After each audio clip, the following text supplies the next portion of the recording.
নমস্কার, আমি কুহেলি মণ্ডল। আমার university West Bengal state university Barasat. আমি 2019-এ এডুকেশন সাবজেক্টেই মাস্টার্স কমপ্লিট করেছি। 2019-এই আমি নেট কোয়ালিফাই করেছিলাম। তারপরে করোনার জন্যে বা বিভিন্ন কারণে আর পরীক্ষা দেওয়া হয়নি। নেট পরীক্ষার সাথে সম্পূর্ণভাবে আমি বিচ্ছিন্ন হয়ে পড়েছিলাম। তারপরে বিএড, ডেভিড হেয়ার থেকে এমএড কমপ্লিট করার পরে তারপরে আমার মনে হলো যে জেআরএফ পাওয়াটা সত্যিই খুব প্রয়োজন। তাই আমি জেআরএফের জন্যে সেলফ স্টাডি করতে থাকি, কিন্তু কোথাও না কোথাও আমার নিজের প্রতি সেই বিশ্বাসটা যেন কমে যেতে থাকছিল। তখন আমি শিক্ষাদীপ পরিবারের সদস্য হিসেবে যুক্ত হই এবং সেখান থেকেই শিক্ষাদীপের সাথে পথ চলা শুরু। অল্প কিছুদিনই এই পথ চলা হলেও স্যারদের সাহায্য, স্যারদের চেষ্টা, স্যারদের প্রতিটা মুহূর্তে প্রত্যেকটি শিক্ষার্থীদের চোখে যে স্বপ্ন ভরে দেওয়া, জেআরএফ পাওয়ার স্বপ্ন, জেআরএফ তোমায় পেতেই হবে, এই যে প্রতিটা মুহূর্তে স্যারদের যে আমাদেরকে এগিয়ে দেওয়ার যে প্রচেষ্টা, তার জন্য আমি প্রতিটি স্যার ম্যামকে এবং প্রত্যেককে আমি আমার বিনম্র শ্রদ্ধা ও প্রণাম জানাই। 2025-এ আমি পুনরায় নেট কোয়ালিফাই করি এবং শিক্ষাদীপ পরিবারের হাত ধরেই।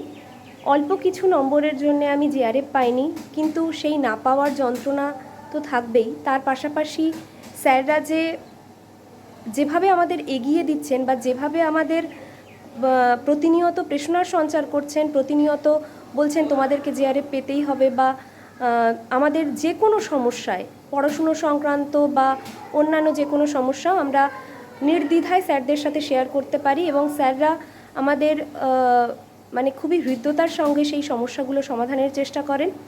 আরেকটি কথা আমি বলবো, যেটা আমার বলা খুব প্রয়োজন, শিক্ষাদীপ কিন্তু একটা আবেগ। শিক্ষাদীপ কিন্তু শুধুমাত্র যে একটা নেট সেটের কোচিং সেন্টার, এটা কিন্তু মনে করলে ভুল মনে করা হবে।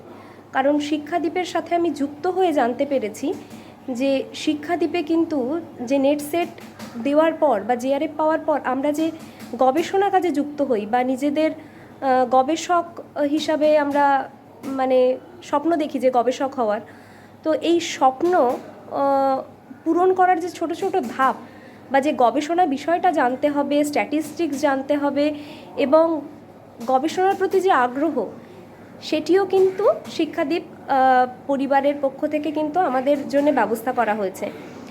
অধ্যাপক, বিশ্বভারতীর অধ্যাপক তারক পান মহাশয় স্যারের নিকট থেকে আমরা তার এখনও প্রকাশিত হয়নি, কিন্তু সেই বইটির প্রত্যেকটি অধ্যায়ের খুব নিখুঁত বর্ণনা কিন্তু আমরা শোনার সুযোগ হচ্ছে আমাদের, এবং তার ফলে আমরা যা শিখছি, আমরা যা জানছি, সেইটা হয়তো শিক্ষাদীপের মাধ্যমেই জানছি। এটা হয়তো শিক্ষাদীপ ছাড়া অন্য কোথাও মানে অন্য কারোর পক্ষে এটা কিন্তু করা সম্ভব ছিল না।